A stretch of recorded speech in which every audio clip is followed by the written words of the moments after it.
Daddy, come on, why don't you talk to me? I mean, how are you feeling? Well, tell me something. Are you having chest pains or what?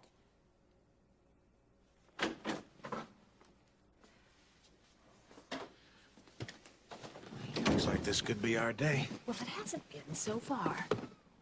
What's the matter? I tried. Nothing. Just forget it. Look, Miriam, don't worry. We're in better shape with this case than we've ever been. Yeah, I know.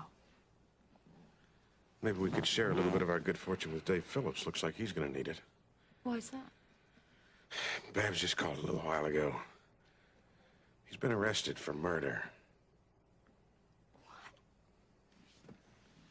Certainly took your sweet time in getting here. I thought you weren't going to get here at all.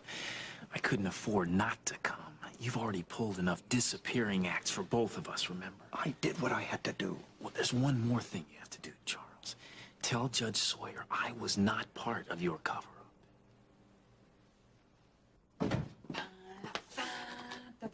There she is. What is going on? I want you to be the first to know. Know what? Well, Mrs. Davidson, you are going to have a new daughter-in-law. I asked Vicky to marry me.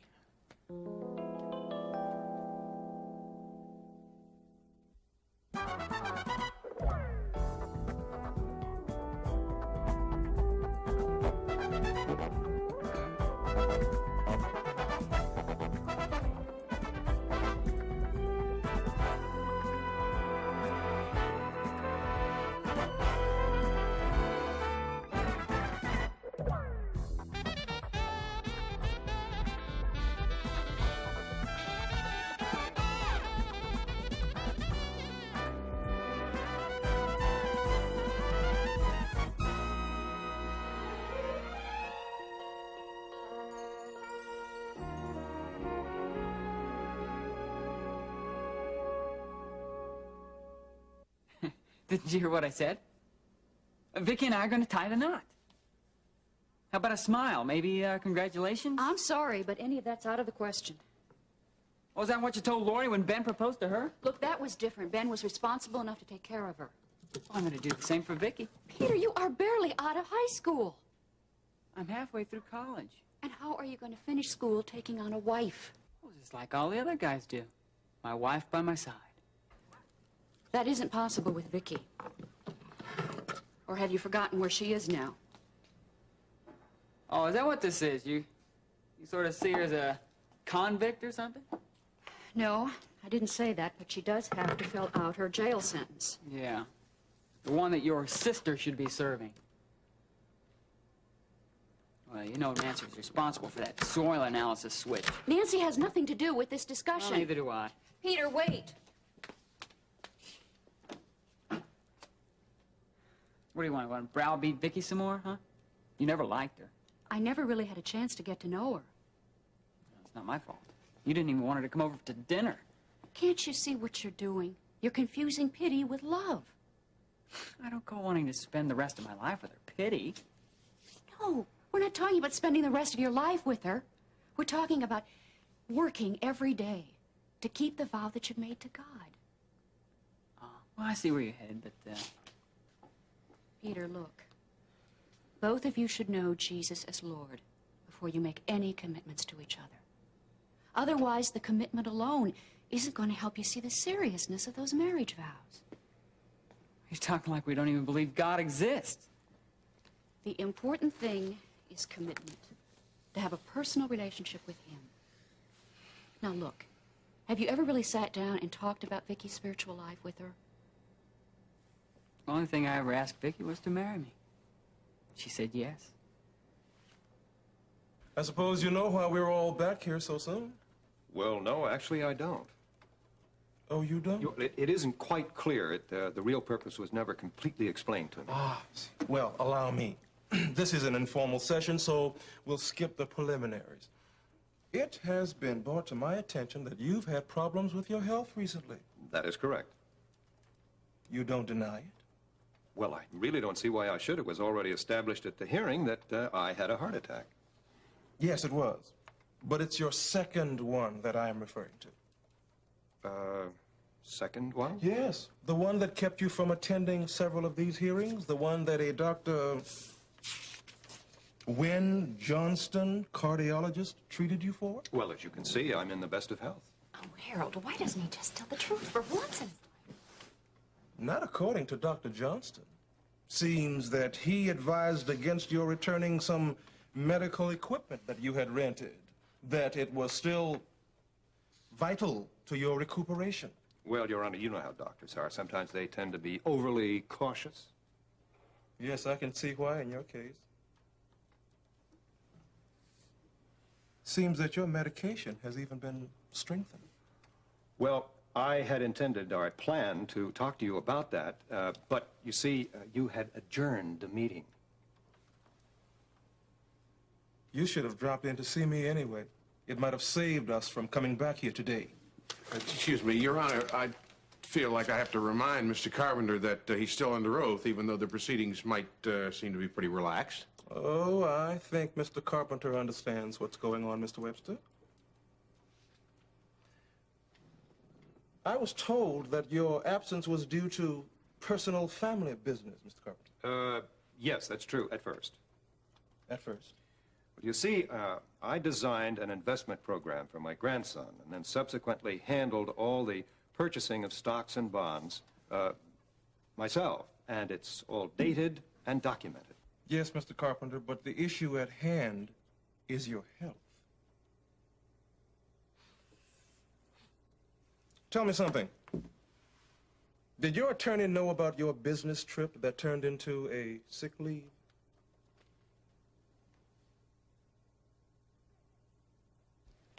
Okay, so you asked her to marry you? She said fine. You're not interested in the spiritual aspects of your relationship, so I'm going to ask you about dollars and cents. How do you intend to support her? Get a part-time job. Part-time, huh? Where are you planning to live? Here, I guess. Oh? Why not? Ben and Lori did. Well, Lori had just gotten out of the hospital. Well, what about Aunt Nancy? Think how long she stayed here? Nancy is a part of this family, like it or not. Well, like it or not, Vicky's going to be. You're not offering her anything other than a temporary escape from whatever she's not facing. What is this?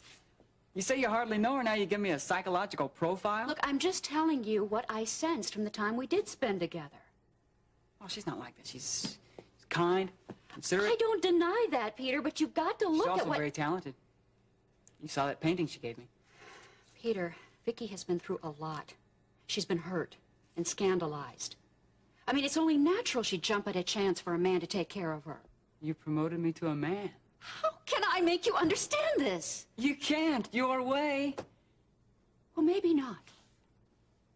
All I'm saying is that this relationship doesn't have a chance of surviving without a solid foundation. And you don't have one. How many times do I have to tell you? It has a foundation of love. Love? Enough love to get you through 24 hours a day, year in, year out? Let me live my life. Peter, just listen to me for a second. I've heard enough. You have compassion for Lori, you have compassion for Nancy, and Dave Phillips. When it comes to somebody that I love, somebody that I care about, you don't give an inch.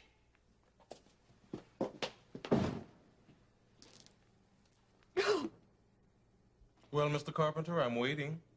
Did Mr. Myers know of your second heart attack? No, he did not. How about that? There's one for Myers. The only thing he did know was about the business trip. Very well. You may be seated. Thank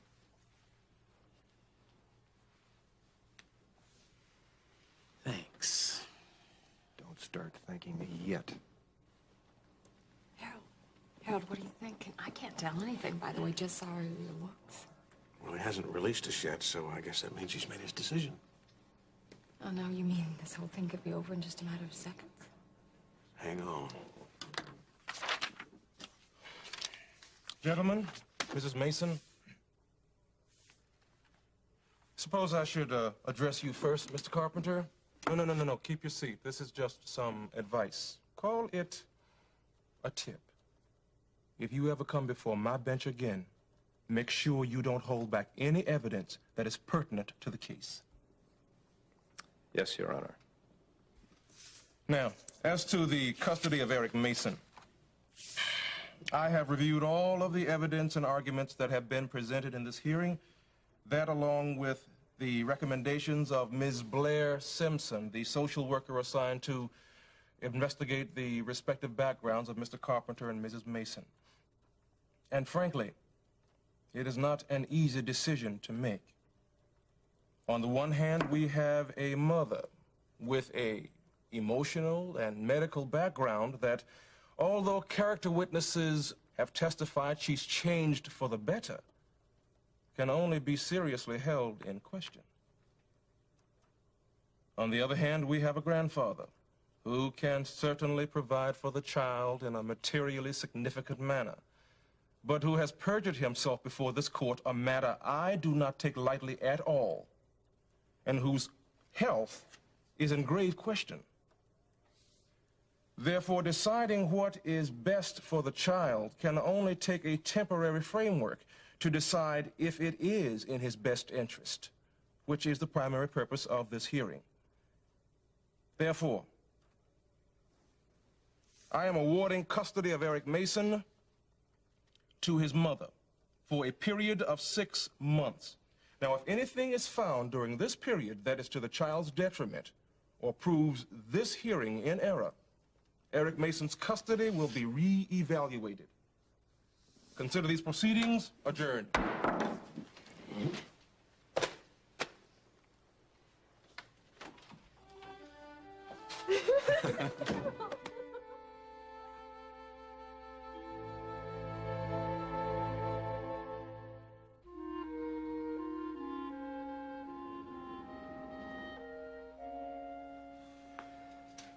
Dave, you don't know how you ended up in that parking lot. No, yeah, I don't. And you don't know anything about the gun. I never saw that gun before. Well, listen, the police say that the shell that was found in the apartment belonged to the same gun, and that isn't all. Well, what else? Either Kate let that murderer in, or the person had a key to the apartment because Amber says when she came home, the place was unlocked. No, I never had a key to her place. Frankly, Kate would never have let me in. You mean because of the condition you were in? Yeah, that's from what they tell me. But I wasn't drunk. I know it. How do you know you weren't drunk? How can you be so sure? Because I would have remembered taking the first couple of drinks. I know that. Even though you can't remember what you did last night? You know, you're beginning to sound a lot like Brubaker. Dave, can't you see? I'm just trying to help you see what you're up against, man. No matter what I'm up against, I wouldn't have killed Kate. Now, wait a minute. You think a jury would see it that way after knowing that the woman that you've been married to for years chose another man over you? Now, look. You wind up in your car, blitzed out of your mind, and the murder weapon is 10 feet away from your car. There's got to be some logical explanation for Maybe that. there is. Maybe there is. But until then, the jury can see that you had the motive, you had all kinds of opportunity, and not to mention all the evidence that's against you. What am I going to do? Look, I don't know. But I can tell you one thing. I've already started doing a little digging on my own. And I can promise you this, I'm not going to give up until I find something.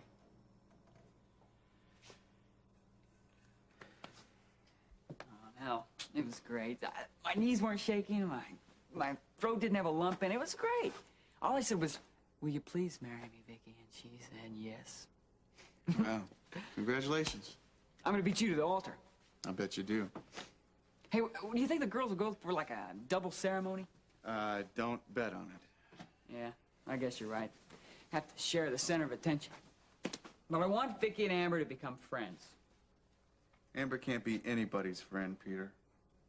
Trouble? Yes, as usual. How's she taking her mother's death? I'm not sure. We had other things to get off our chest.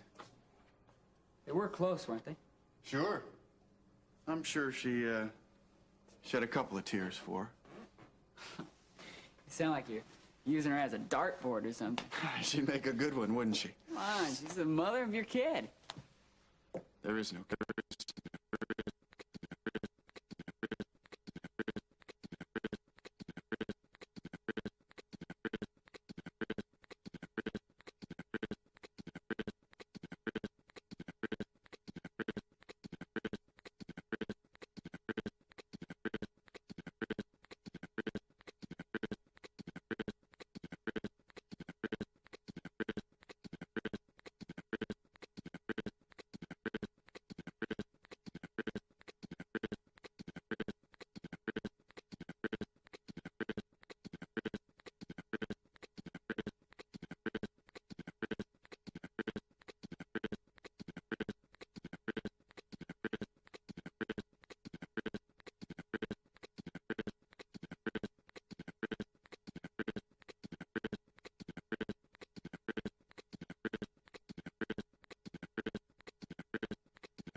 But I knew Vicky in college, and she was always the type that had to have a guy around, or else she didn't know what to do with herself.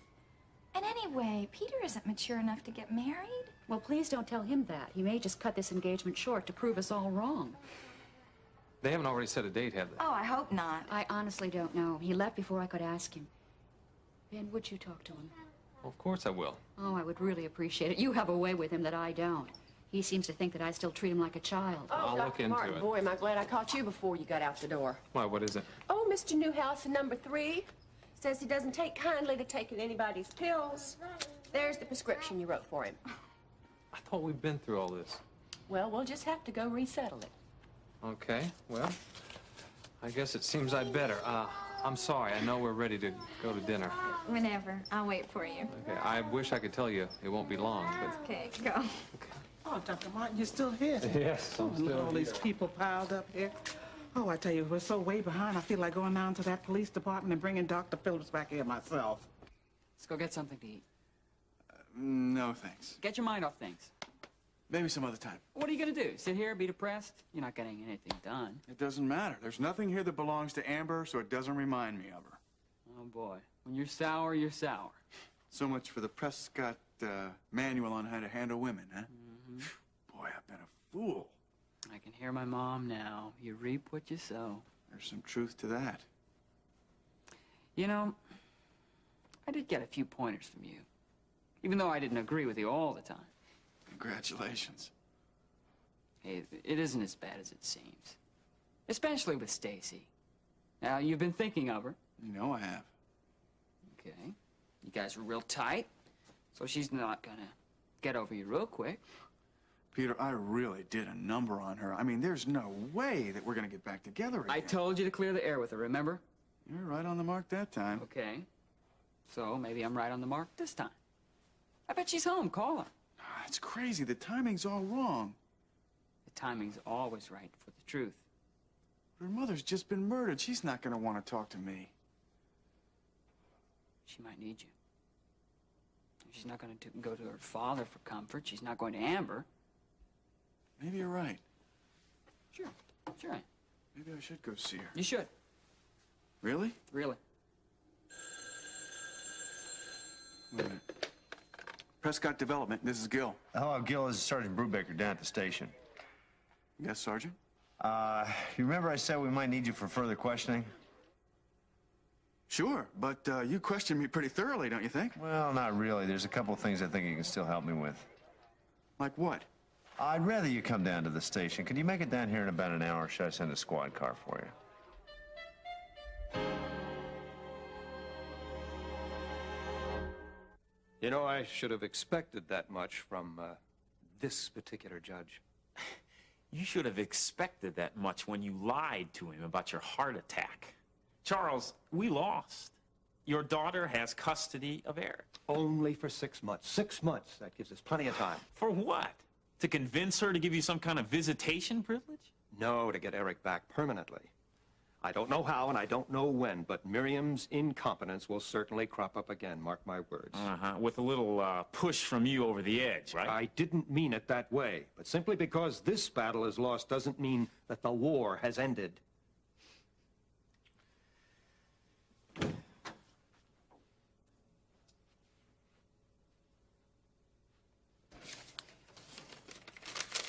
You know what this is?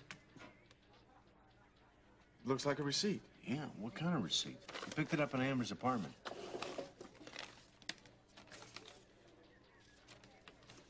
I have a pretty good idea what it's for. Oh, yeah? What? Amber's abortion yesterday. So that's why you were chasing her all around last night, huh? You know, I'm curious. We had to trace this down to find the doctor's name on it, because it wasn't on there. How'd you know what kind of receipt this was? Did Amber show it to you? No.